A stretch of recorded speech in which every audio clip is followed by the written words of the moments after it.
So, I want to try something new. When it comes to geopolitics, most people tend to look at the bigger picture: oil, military strength, countries, and conflict, which makes sense, hence the name geopolitics. But when I look at history, the things that led to the rise of a civilization or a fall of a civilization were the little things you never see coming: a new religion, a charismatic leader, an assassination, a ship, song, law, or a multitude of other variables. So instead of always looking at the obvious, we need to start looking at other factors, people, or parties that influence or might influence geopolitics. The Mormon religion, more formally called the Church of Jesus Christ of Latter-day Saints, is a Christian-based faith that began in the United States in the early 1800s.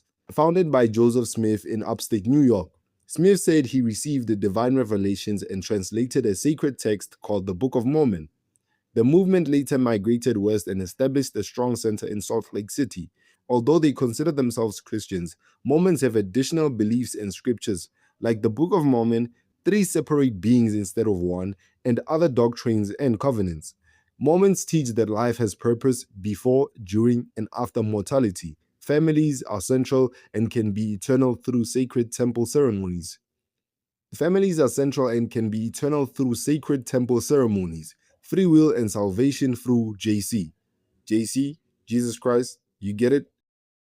Outside of weekly services, Mormons are involved in missionary work around the world.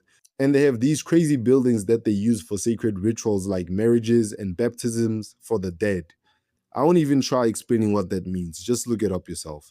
Mormons live a very conservative lifestyle. They avoid alcohol, tobacco, and the biggest reasons you don't love religion: sex before marriage.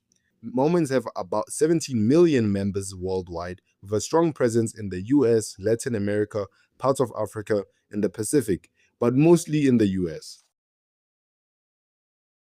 Let's talk about money. The LDS Church is widely considered one of the wealthiest religious organizations in the world. Estimates vary, but analysts and financial investigations have estimated total assets possibly exceeding $200 to $300 billion. A major investment arm called Ensign Peak Advisors reportedly managed over $100 billion in investments alone at one point. The church owns vast farmland in the US, ranches and food production operations, office buildings and shopping centers, media and publishing operations, and large investment portfolios. One famous example is the City Creek Center Mall in Utah.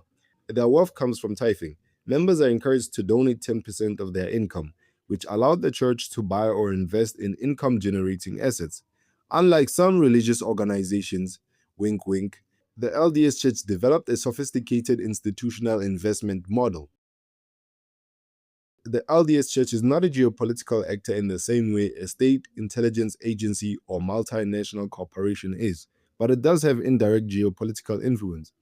Since the church sends tens of thousands of missionaries worldwide, they have in exchange international social networks, language expertise, cultural familiarity, and long-term institutional presence in many countries. Former missionaries often become business leaders, politicians, diplomats, and intelligence or policy professionals. A great example is Johnny Harris, a former LDS member and missionary who is now one of the most recognized journalists in the world. The church has influence in Utah politics, conservative social policy debates, family and religious freedom issues. Prominent Mormon politicians include Mitt Romney and Harry Reid. A long-running topic of discussion is the number of Latter-day Saints in US intelligence and diplomacy. There has historically been notable Mormon representation in agencies tied to national security, though people often exaggerate this into conspiracy theories. History shows that religious groups are a major player in geopolitics. The Mormons have money, education, elite networks, institutional continuity, and international reach. If need be, the LDS Church can become a major player in geopolitics.